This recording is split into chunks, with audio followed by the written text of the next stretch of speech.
Hi, ഇന്നത്തെ ഒരു മുളയുടെ piece, ഓടമുളയുടെ piece. അപ്പം 4 മൊട്ട് നീളം വരുന്ന ഒരു പീസാണ് നമ്മൾ എടുത്തതാ. 1 2 3 4 ഇതേപോലെയുള്ള മൊട്ട് ഭാഗം വരുന്ന ഒരു പീസാണ് നമ്മൾ എടുത്തത്.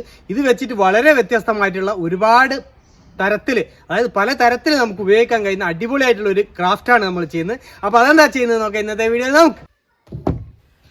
അപ്പൊ അത് നമ്മുടെ മുളയുടെ പീസ് നമ്മൾ എടുത്തിട്ടുണ്ട്. 4 മുള, അതായത് 4 മുട്ട് നീളം വരുന്ന പീസാണ് നമ്മൾ എടുത്തത്.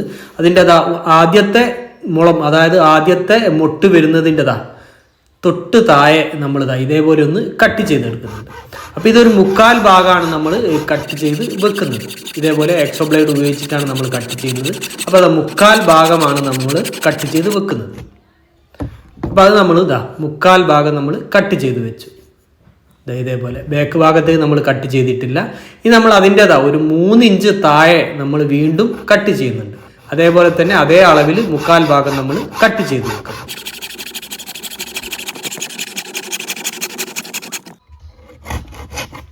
അപ്പോൾ അത് 2 ഭാഗവും നമ്മൾ കട്ട് ചെയ്ത് വെച്ചു. ഇനി നമ്മൾ ആ കട്ട് ചെയ്ത് വെച്ച ഭാഗം നമുക്ക് അവിടെ നിന്ന് എടുത്ത് മാറ്റണം. അപ്പോൾ അതിൻ്റെ സൈഡ് ഭാഗം നമ്മൾ ഇതേപോലെ കത്തി ഉപയോഗിച്ചിട്ടൊന്ന് ഇതേപോലെ കട്ട് ചെയ്തതിന് ശേഷം നമ്മളത് എടുത്ത് മാറ്റുന്നുണ്ട്. അപ്പോൾ ആ പീസ് നമ്മൾ എടുത്ത് മാറ്റി. ഇതാ, അപ്പോൾ ഇതേപോലെയാണ് നമ്മളിത് കട്ട് ചെയ്ത് വെക്കുന്നത്. അപ്പോൾ ഈ ഭാഗം നമ്മൾ ഇതേപോലെ കട്ട് ചെയ്ത് മാറ്റി. ഈ പീസ് നമ്മൾ ഇവിടെ നിന്ന് എടുത്ത് മാറ്റി. അപ്പോൾ പിറകു ഭാഗം നമ്മൾ കട്ട് ചെയ്തിട്ടില്ല. ഇനി നമ്മളിത് അടുത്ത മുട്ടിൻ്റെ കീയ ഭാഗവും നമ്മൾ ഇതേപോലെ തന്നെ നമ്മൾ കട്ട് ചെയ്തെടുക്കുന്നുണ്ട്. പക്ഷെ അത് നമ്മൾ അതിന് നേരെ ഭാഗമല്ല നമ്മൾ മാറ്റുന്നത്. അപ്പോൾ നമ്മുടെ മുളയുടെ പീസ് ഒന്ന് തിരിച്ചു വെച്ചതിന് ശേഷം നമ്മൾ മറ്റൊരു ഭാഗത്തേക്ക് വെച്ചിട്ടാണ് ഈ ഭാഗം കട്ട് ചെയ്തെടുക്കുന്നത്.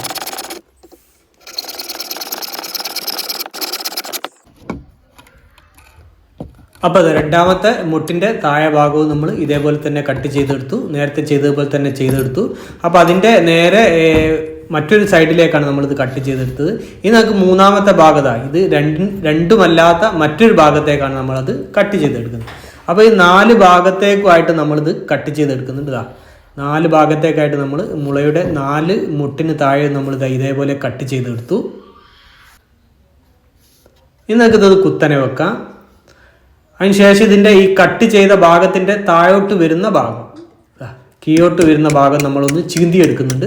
അത് 1 സെൻറ്റിമീറ്റർ വീതിയുള്ള പീസുകളായിട്ട് നമ്മൾ ഇത് മുഴുവൻ ഭാഗവും, നമ്മൾ ഈ കട്ട് ചെയ്ത മുഴുവൻ ഭാഗവും നമ്മൾ ചീന്തി എടുക്കുന്നുണ്ട്.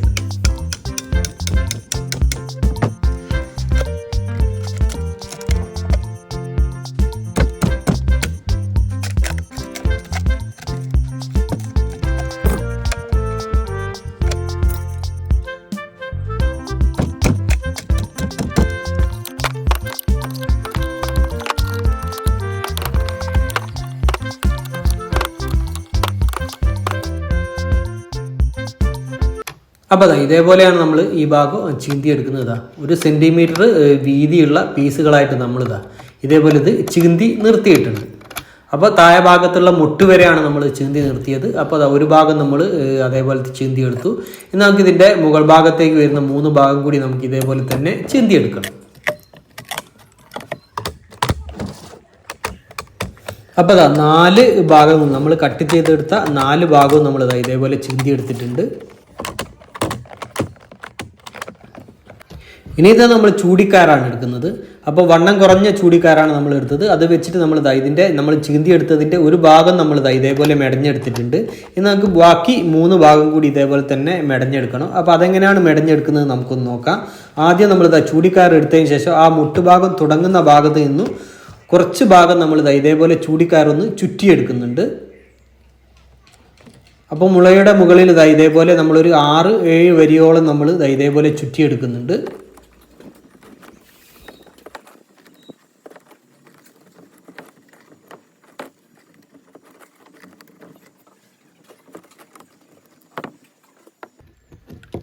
അപ്പോൾ കുറച്ച് വരികളായിട്ട് നമ്മൾ മുളയുടെ മുകളിൽ ഇതേപോലെ ചുറ്റിയെടുത്തു. അതായത് നമ്മൾ ആ ചീന്തി നിർത്തിയ ഭാഗം വരെ നമ്മൾ ചുറ്റിയെടുത്തു. ഇനി നമ്മൾ ആ ചൂടിക്കാർ ആ ഭാഗം നമ്മളൊന്ന് ഒട്ടിച്ചെടുക്കുന്നുണ്ട്. അപ്പോൾ ഫ്ലക്സ് ഉപയോഗിച്ചിട്ടാണ് നമ്മൾ അതൊന്ന് ഒട്ടിച്ചെടുക്കുന്നത്. അപ്പോൾ അത് ഒട്ടിക്കുന്നത് നമ്മൾ അത് താൽക്കാലികമായിട്ട് ആ ചൂടിക്കാരൊന്ന് അവിടെ ടൈറ്റായി നിൽക്കാൻ വേണ്ടിയിട്ടാണ്. അതിനുശേഷം നമ്മളിതാ നമ്മുടെ ചീന്തി വെച്ച നമ്മുടെ മുളയുടെ പീസുകൾ, അതായത് ഓരോ സെൻറ്റിമീറ്റർ വീതിയിൽ വെച്ച് നമ്മൾ ചീന്തിയെടുത്ത മുളയുടെ പീസുകൾ ഒന്നിടവിട്ട ഓരോന്നായിട്ട് നമ്മൾ ഇതേപോലെ പൊട്ടിച്ച് മാറ്റിയെടുക്കുന്നുണ്ട്. ഇതേപോലെ നമ്മൾ പൊട്ടിച്ചെടുക്കുന്നുണ്ട്. അത് ഒന്നിടവിട്ട ഒന്നാണ് നമ്മൾ ഇതേപോലെ പൊട്ടിച്ച് മാറ്റുന്നത്.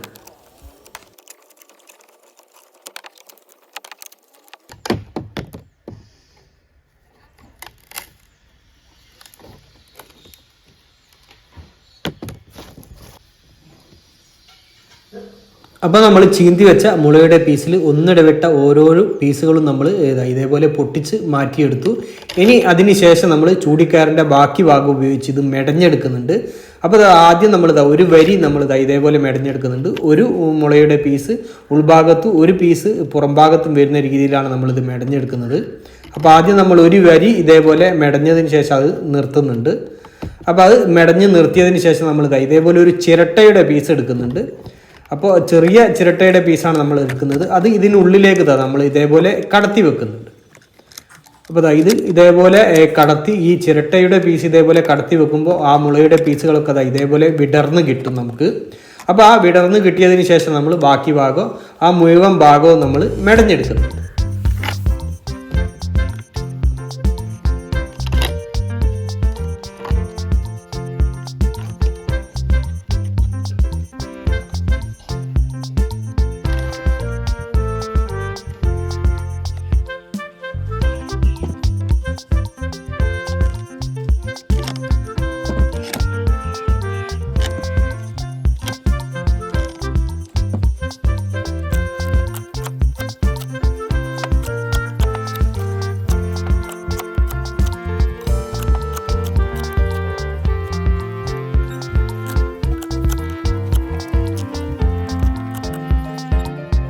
അപ്പോൾ അത് അവസാനത്തെ 1 ഇഞ്ച് ഭാഗം വരുന്ന ഭാഗം വരെ നമ്മൾ ചൂടിക്കയർ കൊണ്ട് ഇത് മെടഞ്ഞെടുത്തു. അതിനുശേഷം നമ്മളത് ഫ്ലെക്സിക്ക് ഉപയോഗിച്ചിട്ട് അത് കോർത്ത് അവിടെ ഒട്ടിച്ച് നിർത്തിയെടുക്കുന്നുണ്ട്. അപ്പോൾ അത് നമ്മൾ ആ പിറക് ഭാഗത്തേക്ക്, അതായത് മുളയുടെ ചീന്താത്ത ആ ഭാഗത്തേക്ക് കയറിൻ്റെ അറ്റം വരുന്ന രീതിയിലാണ് നമ്മളത് ഒട്ടിച്ച് നിർത്തുന്നത്. അതിനുശേഷം നമ്മൾ മുളയുടെ ആ ചെറിയ പീസുകളിലൊക്കെ നമ്മൾ ഇതേപോലെ അത് മുകൾ ഭാഗത്തെ കഴിഞ്ഞ് പോകാതിരിക്കാൻ വേണ്ടി നമ്മൾ ഫ്ലെക്സിക്ക് ഉപയോഗിച്ച് നമ്മളൊന്ന് ഒട്ടിച്ച് കൊടുക്കുന്നുണ്ട്. അപ്പോൾ അത് 2 ഭാഗം നമ്മൾ മെടഞ്ഞു കഴിഞ്ഞു. ഇനി നമുക്ക് മുകൾ ഭാഗത്തേക്കുള്ള 2 ഭാഗം കൂടി ഇതേപോലെ തന്നെ മെടഞ്ഞെടുക്കണം. അപ്പോൾ അത് 4 ഭാഗവും നമ്മൾ ഇതേപോലെ മെടഞ്ഞെടുത്തിട്ടുണ്ട്. 4 ദിശയിലേക്ക്, അതായത് 4 ഭാഗത്തേക്കായിട്ട് നമ്മുടെ കൊട്ടകൾ ഇതേപോലെ ഇതിൽ മെടഞ്ഞെടുത്തത്. ഇനി നമുക്ക് ഇതൊന്ന് ഹാങ്ങിങ് ചെയ്തെടുക്കാം. മുകൾ ഭാഗത്ത് കയർ കെട്ടിയതിന് ശേഷം നമ്മൾ ഇതേപോലെ ഒന്ന് ഹാങ്ങിങ് ചെയ്തെടുത്തിട്ടുണ്ട്.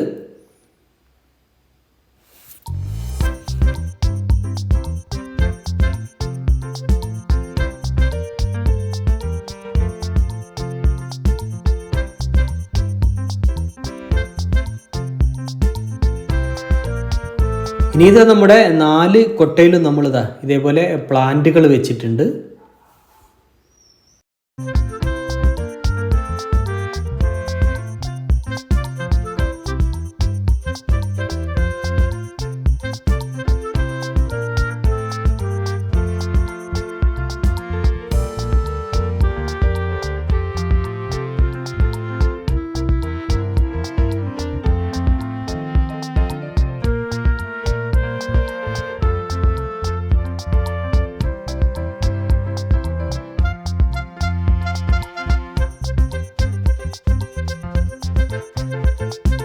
അപ്പോൾ ഓടമുള കൊണ്ട് നമ്മൾ ചെയ്തെടുത്ത ഹാങ്കിങ് ക്രാഫ്റ്റ്. അപ്പോൾ അടിപൊളിയല്ലേ? അപ്പോൾ ഇതേപോലെയുള്ള അടിപൊളിയായിട്ടുള്ള പ്ലാന്റുകൾ നമുക്കിതിൽ വെക്കാം. 1 2 3 4 പ്ലാന്റുകൾ നമുക്ക് വെക്കാം. ഇത് നമുക്ക് 2 രീതിയിൽ നമുക്ക് ഉപയോഗിക്കാം. ഇതേപോലെ ഹാങ്ങിങ് ചെയ്തിട്ട് നമുക്ക് ഉപയോഗിക്കാം, പ്ലാന്റുകളൊക്കെ വെച്ചിട്ട് ഉപയോഗിക്കാം. അതല്ലാതെ നമുക്ക് ഹാങ്ങിങ് ചെയ്തിട്ട് ഫ്ലവറുകൾ വെക്കാം. അതല്ലാതെ നമുക്ക് കിച്ചണിലൊക്കെ ഇതേപോലെ ഹാങ്ങിങ് ചെയ്ത് നമുക്കിതിൽ സ്പൂണുകളൊക്കെ വെക്കാനായിട്ട് നമുക്ക് ഉപയോഗിക്കാം. അതല്ലാതെ നമുക്കിത് അടിഭാഗത്ത് ഇതേപോലെ ഒരു പലക നമുക്ക് ഇതേപോലെ ഇതിൻ്റെ മുകളിൽ ഇത് ഫിറ്റ് ചെയ്ത് കഴിഞ്ഞാൽ, ഇതേപോലെ ഒരു പലകയുടെ മുകളിൽ ഇത് ഫിറ്റ് ചെയ്ത് കഴിഞ്ഞാൽ നമുക്ക്, അതായത് തറയിൽ വെച്ചിട്ട് സ്റ്റാൻഡായിട്ടും നമുക്ക് ഉപയോഗിക്കാം. അപ്പോൾ 2 രീതിയിൽ നമുക്കിത് ഉപയോഗിക്കാൻ കഴിയും. ഇത് നമ്മളിപ്പോൾ ഉപയോഗിക്കുന്നത് ഹാങ്ങിങ് ചെയ്തിട്ടാണ്. ഈ തരം മണി പ്ലാന്റുകളൊക്കെ ഇതിൽ വളർന്നു കഴിഞ്ഞാൽ ഇതിൻ്റെ മുകളിലോട്ട് ഇങ്ങനെ പടർന്നു പോകും, നല്ല രസമായി മാറും. അപ്പോൾ ഇതൊക്കെ വളർന്നു വരുമ്പോൾ അടിപൊളിയായിട്ട് മാറും. അപ്പോൾ ഇൻഡോറിലും അതേപോലെ തന്നെ നമുക്ക് ഔട്ട്ഡോറിലും ഇതേപോലെ നമുക്ക് അടിപൊളിയായിട്ട് നമുക്ക് വെച്ചിട്ട് നമുക്ക് ഉപയോഗിക്കാൻ കഴിയും. അപ്പോൾ നമ്മുടെ ഓടമുള ഉപയോഗിച്ചുകൊണ്ടുള്ള ഈ വ്യത്യസ്തമായ ക്രാഫ്റ്റും അതേപോലെ തന്നെ നമ്മുടെ വീഡിയോ എല്ലാവർക്കും ഇഷ്ടമായെന്ന് കരുതുന്നു. അപ്പോൾ നമ്മുടെ വീഡിയോ മറ്റുള്ളവരിലേക്കൊക്കെ ഷെയർ എത്തിക്കുക, അതേപോലെ ലൈക്ക് തരിക, അഭിപ്രായങ്ങളൊക്കെ അറിയിക്കുക, ചാനൽ സബ്സ്ക്രൈബ് ചെയ്യാതെ സബ്സ്ക്രൈബ് ചെയ്യുക. അപ്പോൾ മറ്റൊരു വ്യത്യസ്തമായ വീഡിയോയുമായി വീണ്ടും കാണുന്നത് വരെ സ്നേഹത്തോടെ ബൈ ബൈ.